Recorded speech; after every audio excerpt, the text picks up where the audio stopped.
This is the Hidden Killers podcast with Tony Brueski. Featuring author, psychologist, and daily contributor, Shavaun Scott. With all the problems that we have in our society with this, with abusive parents, with the kids going back into these homes simply because it's the biological home and the reunification is priority number one.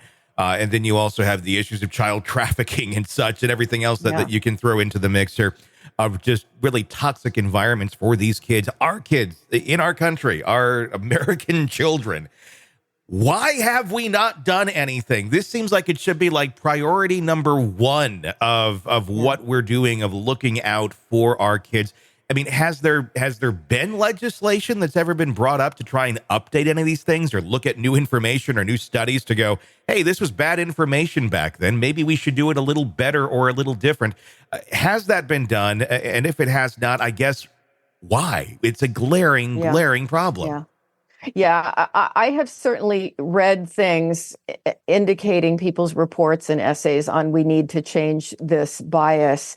It seems like our system is so big and cumbersome. Once something is set in concrete, how do we change it? And I don't have an answer for that. I think for most citizens, it's out of sight, out of mind, which is one good thing about these cases getting the publicity. It at least puts it into awareness. It's such unpleasant stuff. You know, I get my news feed from Yahoo every day when I check my email over there. And the child abuse cases, for some reason, I must have signed up for the true crime section or whatever, because I get all these horrendous cases. And it's hard to read them. And there are days I go, I just can't absorb this. And I go right to something else and don't look at it.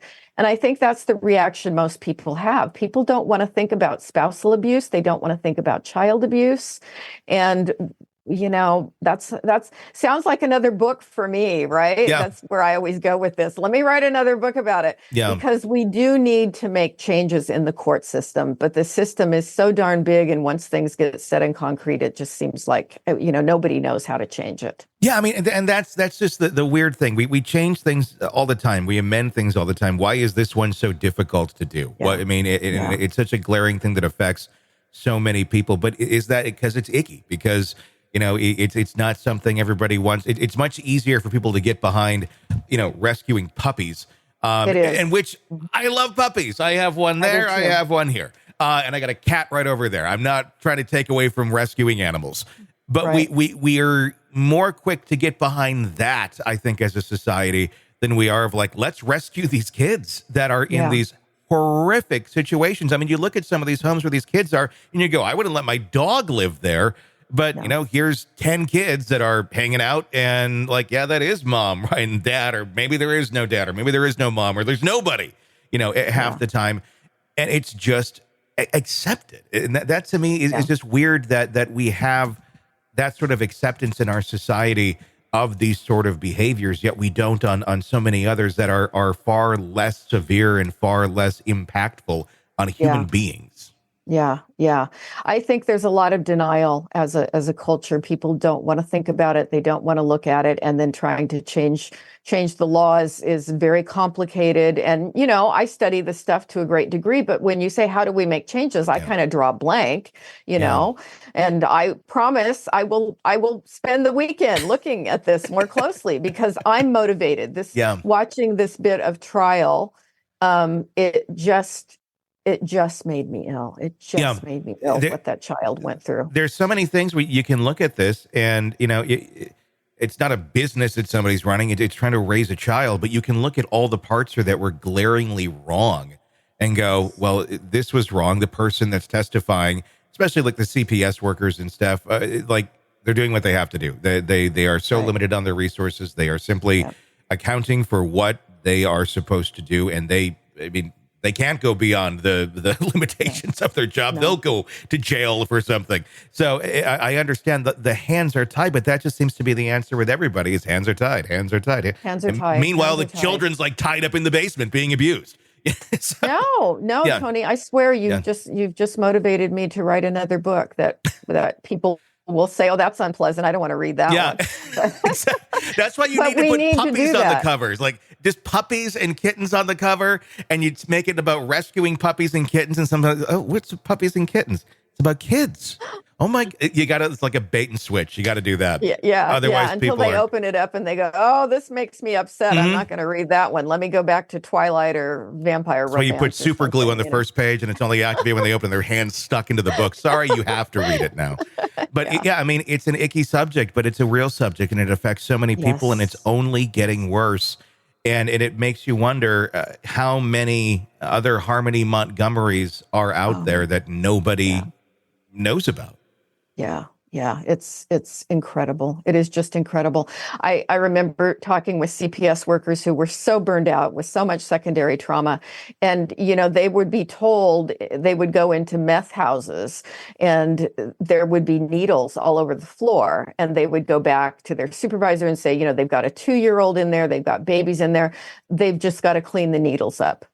Get the needles off the floor. And that makes them sick because I think people want to go into that line of work because they care about kids. But so many burn out, they quit.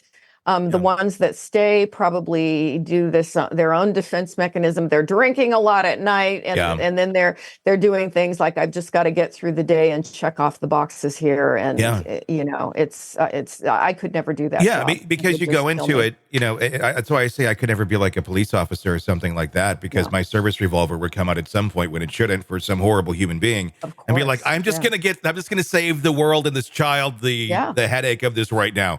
And I would probably feel the same way as a CPS worker because, you go in there and you have this probably, fantastical thought of I'm going to help. And some certainly do. In some situations, without a doubt, thank God, at least we have that. But it certainly needs a lot of work. But when you have no options to actually do your job and help these kids in a true, meaningful way, it's just putting Band-Aids in everything.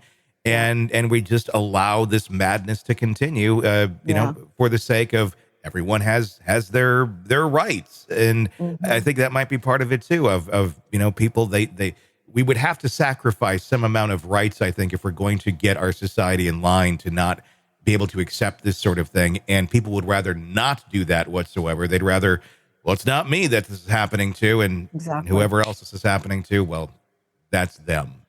Yeah. So for those of us that are recognizing it, looking at it honestly, I think that's the next question. What am I going to do about it? What can I do about it? And I don't have all the answers right now, but I'm hit emotionally by this case. And I'll be looking at that closer. Next week, you will have all the answers for the rest of the world. So. Yes, we will solve the world's problem on this by next week. Sick of the ads? We are too. Start listening with no commercials now and get access to all of our episodes in advance of everyone else. Become a True Crime Today Premium Plus subscriber on Apple Podcasts. Search True Crime Today Premium Plus on Apple Podcasts or go to our podcast page and sign up now. True Crime Today Premium Plus. Sign up now.